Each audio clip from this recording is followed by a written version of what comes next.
Des rédactions régionales de France 3. Dans l'actualité de ce dimanche, 2 Belfortins à la main verte ont été interpellés en Haute-Saône par les gendarmes.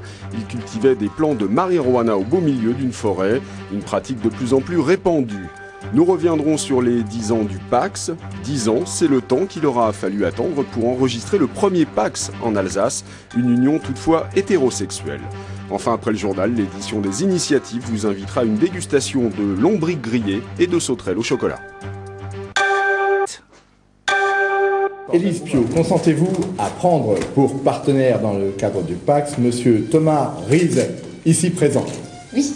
Il ne s'agit pas là d'un mariage, mais bien d'un Pacs. Pour la première fois en Alsace, la mairie de Schiltigheim a organisé une cérémonie officielle pour un couple qui venait tout juste de se paxer. Après le tribunal d'instance, Élise et Thomas souhaitaient marquer le coup. Pour le maire, ce fut une évidence. Certains maires ont peut-être un peu peur politiquement des réactions qui peuvent être vives par rapport à cela. Cela n'a pas été notre cas. Voilà. Nous, c'est une question de principe. On est là pour honorer tous les concitoyens. Le pacte civil de solidarité rencontre un certain succès. Il a d'ailleurs toute sa place dans les salons du mariage. Illustration à Paris. Les robes de Pacs n'existent pas encore, mais cela ne saurait tarder. Bagues, organisation de fêtes ou voyages, tout est aussi prévu pour cette forme d'union qui s'est institutionnalisée en 10 ans. Le pacte civil de solidarité a attiré plus de 28 000 franciliens l'an dernier.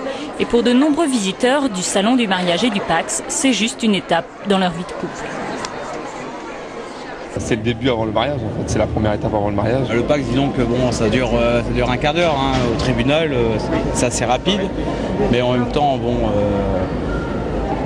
et le mariage aujourd'hui a un coût financier aussi, donc il faut avoir le temps de préparer tout ça.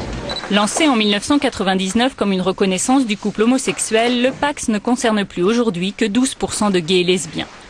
Parmi les raisons de son succès auprès des hétérosexuels, 20% de Pacs signés en plus chaque année, l'évolution des mœurs et le changement du statut fiscal des pacsés. Ça peut s'expliquer d'une part par le fait qu'il y a aussi une augmentation du nombre de divorces, donc qui fait que les gens ont peur de s'engager dans le mariage. Et puis ça s'explique également par la loi fiscale qui aujourd'hui a mis une égalité entre le Pacs et le contrat de mariage. Et comme le mariage, le Pacs devient l'occasion d'un rituel festif. Pour cette organisatrice de cérémonie, il représente un 5e de ses contrats.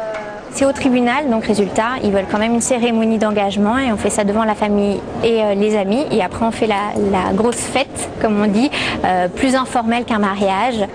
Mariage symbolique, mariage à l'essai ou non-demande en mariage, le Pacs, c'est maintenant une union sur 3 officialisée dans la région, pour le pire et pour le meilleur.